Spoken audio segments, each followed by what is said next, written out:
রাধে কৃষ্ণ বন্ধুরা, কেমন আছেন আপনারা? আশা করি সবাই ভালো আছেন। আজকে আবার একটা নতুন ভিডিও নিয়ে হাজির হয়ে গেছি। ভিডিওটি শেষ অবধি দেখার অনুরোধ রইল। আজকের গল্প রাজশেখর বসুর স্বয়ংবরা। আজকে গল্পের দ্বিতীয় পর্ব বা শেষ পর্ব। গল্প করতে করতে বেলা প্রায় 9:30 হয়ে এলো। এরপরই একটা ছোট স্টেশনে গাড়ি থামবে। সেই অবসরে সাহেব মেমরা হাজরি খেতে খানকামরায় যাবে। এতক্ষণ ঠাহর হয়নি। এখন দেখতে পেলুম চা খেয়ে মেমের ঠোঁট ফ্যাকাশে হয়ে গেছে। বুঝলুম রংটি কাঁচা। মেম একটি সোনার কৌটা খুললেন। তা থেকে বেরোলো একটি ছোট আরশি, একটি লাল বাতি, একটি পাউডারের পুটুলি। লাল বাতি ঠোঁটে ঘষে নাকে একটু পাউডার লাগিয়ে মুখখানি মেরামত করে নিলেন। গাড়ি থামলো। মেম বললেন, চ্যাটার্জি, আমি ব্রেকফাস্ট খেতে চললুম। টিমি আর ব্লুটো রইল। এদের দিকে একটু নজর রেখো, যেন জেগে উঠে মারামারি না করে। যদি সামলাতে না পারো তবে শেকল টেনো। আহা, কি সোজা কাজই দিয়ে গেলেন। প্রায় আধ ঘন্টা পরে কানপুরে গাড়ি থামবে। তখন মেম আবার এই কামরায় ফিরে আসবেন। ততক্ষণ মরি আর কি। লাঠিটা বাগিয়ে নিয়ে ফের দুর্গানাম জপ করতে লাগলুম। ঢ্যাঙা সাহেবটা উঠে বসেছে। হাই তুললে, চোখ রগড়ালে, আঙুল মটকালে, আমার দিকে একবার কটমট করে চাইলে, কিন্তু কিছু বললে না। টলতে টলতে বাথরুমে গেল। তখন বেটেটা তড়াৎ করে উঠে কোলা ব্যাঙের মতন থপ করে আমার পাশে এসে বসলো। আমি ভয় চেঁচাতে যাচ্ছিলুম, কিন্তু তার আগেই সে আমার হাতটা নেড়ে দিয়ে বললে, গুড মর্নিং স্যার, আমি হচ্ছি ক্রিস্টোফার কলম্বাস ব্লুটো। আমি সাহস পেয়ে বললুম, সেলাম হুজুর। আমার 10 কোটি ডলার আছে, প্রতি মিনিটে আমার আয়। হুজুর দুনিয়ার মালিক, তা আমি জানি। ব্লুটো আমার বুকে একটা আঙুল ঠেকিয়ে বললে, লুক হিয়ার বাবু, আমি তোমাকে 5 টাকা বকশিস দেব। কেন হুজুর? মিল জিলেটারকে তোমার রাজি করাতেই হবে। আমি তোমাদের সমস্ত কথা শুনেছি। তোমারই ওপর সমস্ত ভার। তুমিই কন্যাকর্তা। ওই টিমথি টোপার ও অতি পাজিল। ওর সমস্ত সম্পত্তি আমার কাছে বাঁধা আছে। ও একটা পার মাতাল পপার। ওর সঙ্গে বিয়ে হলে মিস ডিলেটার মনের দুঃখে মারা যাবেন। এই বলে ব্লুটো ফুপিয়ে ফুপিয়ে কাঁদতে লাগলো। একটা বোতলে একটু তলানি পড়েছিল, সেটুকু খেয়ে ফেলে বললে, বাবু, তুমি জন্মান্তর মানো? মানি বই কি। আমি 8 জন্মেছিলাম একটি তৃষিত চাতক পক্ষী, আর এই মেম ছিল একটি রূপসী পানকৌড়ি। আমরা দুটিতে এমন সময় বাথরুমের দরজা নড়ে উঠল। ব্লুটো তাড়াতাড়ি আমাকে 5 আঙুল দেখিয়ে ইশারা করেই ফের নিজের জায়গায় শুয়ে নাক ডাকতে লাগলো। ঢ্যাঙা সাহেব, মেম যাকে টিমি বলে, ফিরে এসে নিজের বেঞ্চে গ্যাট হয়ে বসলো। তখন ব্লুটো জেগে ওঠার ভান করে হাই তুললে, চোখ রগড়ালে, আমার দিকে একবার করুণ নয়নে চেয়ে বাথরুমে ঢুকলো।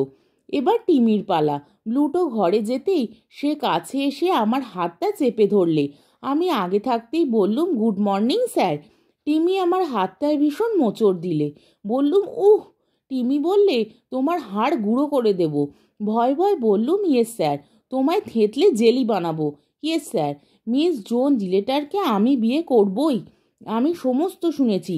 যদি আমার হয়ে তাকে না বলো তবে তোমাকে বাঁচতে হবে না। Yes sir. আমার অগাধ সম্পত্তি, 5টা হোটেল, 10টা জাহাজ কোম্পানি, 25টা গুটকি শহরের কারখানা। ব্লুটোর কি আছে? একটা মদের চোরা ভাটি, তাও আমার টাকায়। ব্লুটো একটা হতভাগা মাতাল বেটে বজ্জাত। ব্লুটো বোধ হয় আড়ি পেতে সমস্ত শুনছিল। হঠাৎ কামরায় ছুটে ফিরে এসে ঘুষি তুলে বললে, কে হতভাগা, কে মাতাল, কে বেটে বজ্জাত? সকলেরই বিশ্বাস যে গান আর গালাগাল হিন্দিতেই ভালো রকম জমে। হিন্দি গালাগালের প্রসাদ গুণ খুব বেশি, তা স্বীকার করি। কিন্তু যদি নিছক আওয়াজ আর দাপট চাও তবে বিলিতি গাল শোনো, বিশেষ করে মার্কিনি গাল। এক একটি লাভস যেন তোপ, কানের ভেতর দিয়ে মরমে পশে। ইংরাজি আমি ভালো জানি না, সব গালাগালের অর্থ বুঝতে পারিনি, কিন্তু তাতে রসগ্রহণের কিছুমাত্র বাধা হয়নি। দেখলুম এক বিষয় সাহেবরা আমাদের চেয়ে দুর্বল। তারা বাকযুদ্ধ বেশিক্ষণ চালাতে পারে না। 2 মিনিট যেতে না যেতেই হাতাহাতি আরম্ভ হলো। আমি হতভম্ব হয়ে দেখতে লাগলুম। গাড়ি কখন কানপুরে এসে থামলো তা টের পায়নি। হন হন করে মেম সাহেব এসে পড়ল। এই গদকচ্ছপকে লড়াই থামানো কি তার কাজ? বললে, Timmy dear don't, Bluto darling don't, please please don't. কিছুই ফল হলো না। আমি বেগতিক দেখে গাড়ি থেকে নেমে ছুটলুম। ফার্স্ট সেকেন্ড ক্লাস সমস্ত খালি। ডাইনিং কারে সকলে তখনও খানা খাচ্ছে। কাকে বলি? ওই যে একটা সাদা ফানেলের প্যান্টুলন পরা সাহেব প্ল্যাটফর্মে পায়চারি করে শীষ দিচ্ছে। হন্তদন্ত হয়ে তাকে বললুম, কাম স্যার, লেডির মহা বিপদ। সাহেব হুশ করে একটি জোর শীষ দিয়ে আমার সঙ্গে ছুটল। মেম তখন আমার লাঠিটা নিয়ে অপক্ষপাতে দুবেটাকেই পিটছিলেন, কিন্তু তাদের ভ্রুক্ষেপ নেই, সমানে ঝুটোপুটি করছে। আগন্তুক সাহেবটি মেমকে জিজ্ঞাসা করলে, হ্যালো জোন, ব্যাপার কি? মেম তাড়াতাড়ি ব্যাপার বুঝিয়ে দিলেন। সাহেব টিমি আর ব্লুটোকে থামাবার চেষ্টা করলে, কিন্তু তারা তাকে মারতে এলো। নতুন সাহেবের তখন হাত ছুটল। বাপ, কি ঘুষির বহর! টিমি ঠিকরে গিয়ে দরজায় মাথা ঠুকে পড়ে চতুর্দশ ভুবন অন্ধকার দেখতে লাগলো। ব্লুটো কোক করে বেঞ্চির তলায় চিৎপাত হয়ে পড়ল, বিলকুল ঠান্ডা। একটু জিরিয়ে নিয়ে মেম আমার সঙ্গে নতুন সাহেবটি পরিচয় করিয়ে দিলেন। বিল বাউন্ডার, খুব ভালো ঘুষি লড়তে পারেন, আর ইনি mister Chatterjee, very deer old friend. সাহেব আমার মুখখানা দেখে বললে, সাম বিয়ার্ড। মেম বললেন, থাকুক দাড়ি, ইনি অতি জ্ঞানী লোক। সাহেব আমার হাতটা খুব করে নেড়ে দিয়ে বললে, হাডুডু, বেশ শীত পড়েছে না? ধা করে আমার মাথায় একটা মতলব এলো। মেম সাহেবকে চুপি চুপি বললুম, দেখুন মিস জোন, অত গোলমালে কাজ কি? টিমি আর ব্লুটো দুজনেই তো কাবু হয়ে পড়েছে। আমি বলি কি, আপনি এই বিল সাহেবকে বিয়ে করুন, খাসা লোক। মেম বললেন, রাইটো। আমার একথা এতক্ষণ মনেই পড়েনি। আই সে বিল, আমায় বিয়ে করবে? বিল বললে, র্যাদার। কে বলে আমি করব না? রাধা মাধব সাহেব যাত্রা ভারী বেয়ায়া। বিলকে বাধা দিয়ে বললুম, রোশো সাহেব, এক্ষুনি ওসব কেন? আমি হচ্ছি ব্রাইড মাস্টার, কন্যাকর্তা। তোমার কুলসি লাগে জেনে নি, তারপর আমি মত দেব। বিল বললে, আমার ঠাকুরদা ছিলেন মুচি, আমার বাপও ছেলেবেলায় জুতো সেলাই করতেন। আমি বললুম, তাতে কুলমর্যাদা কমে না। তোমার আয় কত? বিল একটু হিসেব করে বললে, মিনিটে 10,000, ঘন্টায় 6 লাখ। কিন্তু চিন্তা করবেন না, আমার মাসি মারা গেলে আয় একটু বাড়বে। তার 25টা বড় বড় পুকুর আছে, নোনা জলে ভর্তি, তাতে তিমি মাছ কিলবিল করছে। বললুম, থাক, আর বলতে হবে না। আমি মত দিলুম, এগিয়ে এসো, আমি আশীর্বাদ করব, রিয়াল হিন্দু স্টাইল। কিন্তু ধান দুব্য কই? জানলা দিয়ে গলা বাড়িয়ে বললুম, এই কুলি, জলদি থোড়া ঘাস ছিঁড়কে লাও, পয়সা মিলেগা। ইংরাজি আশীর্বাদ তো জানি না। বললুম, যদি আপত্তি না থাকে তবে বাংলাতেই বলি। নিশ্চয়ই নিশ্চয়ই। সাহেবের মাথায় এক মুঠো ঘাস দিয়ে বললুম, বেঁচে থাক, ধন তো যথেষ্ট আছে, পুত্র হবে লক্ষ্মী, এই সঁপে দিলুম। কিন্তু খবরদার বেটা, বেশি মটটট খেও না, তাহলে ব্রহ্মসাপ লাগবে। সাহেব আর একবার আমার হাতে ঝাঁকুনি দিয়ে নাড়া দিচ্ছে দিলে। মেমকে বললুম, মা লক্ষ্মী, তোমার ঠোঁটের সিঁদুর অক্ষয় হোক। বীর প্রসবিনী হয়ে কাজ নেই মা, ও আশীর্বাদটা আমাদের অবলাদের জন্যেই তোলা থাক। তুমি আর গরিব কালা আদমিদের দুঃখের নিমিত্ত হয়েও না। গুটি কটক শান্তশিষ্ট কাচ্চা বাচ্চা নিয়ে ঘর কন্যা করো। মেম হঠাৎ তার মুখখানা উঁচু করে আমার সেই 5 দিনের খোঁচা খোঁচা দাড়ির ওপর। বিনোদবাবু বললেন, ছি ছি ছি।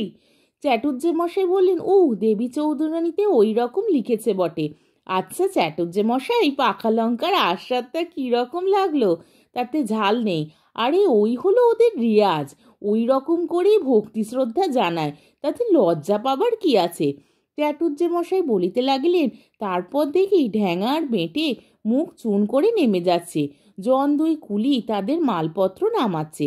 গাড়ি ছাড়ল। বিল আর জোন হাত ধরাধরি করে নাচ শুরু করে দিলে। আমি ফ্যাল ফ্যাল করে চেয়ে দেখতে লাগলুম। জোন বললে, চ্যাটার্জি, এই আনন্দের দিনে তুমি অমন গ্ল্যাম হয়ে বসে থেকো না, আমাদের নাচে যোগ দাও। বললুম, মাদার লক্ষ্মী, আমার কোমরে বাত, নাচতে কবিরাজের বারণ আছে। তবে তুমি গান গাও, আমরাই নাচি। কি আর করা যায়, পড়েছি জবনের হাতে। একটা রামপ্রসাদই ধরলুম। সমস্ত পথটা এই রকম চলল। অবশেষে মোগলসরাই এলো। মেম বললে, কলকাতায় গিয়েই তাদের বিয়ে হবে। আমি যেন 3 দিন পরে গ্র্যান্ড হোটেলে অতি অবশ্য তাদের সঙ্গে দেখা করি। বিস্তর শেখ হ্যান্ড, বিস্তর অনুরোধ, তারপর নেবে কাশির গাড়ি ধরলু। পরদিন আবার কলকাতা যাত্রা। বিনোদবাবু বললেন, আচ্ছা চ্যাটুর্জে মশাই, গিন্নি সব কথা শুনেছেন? কেন শুনবেন না? সতী লক্ষ্মী, তার 50 বছর বয়স হয়েছে। তোমাদের নবীনদের মতো অবুঝ নন যে অভিমানে চৌচির হবেন। আমি বাড়ি ফিরে এসেই তাকে সমস্ত বলেছি। চ্যাটুর্জে গিন্নি শুনে কি বললেন?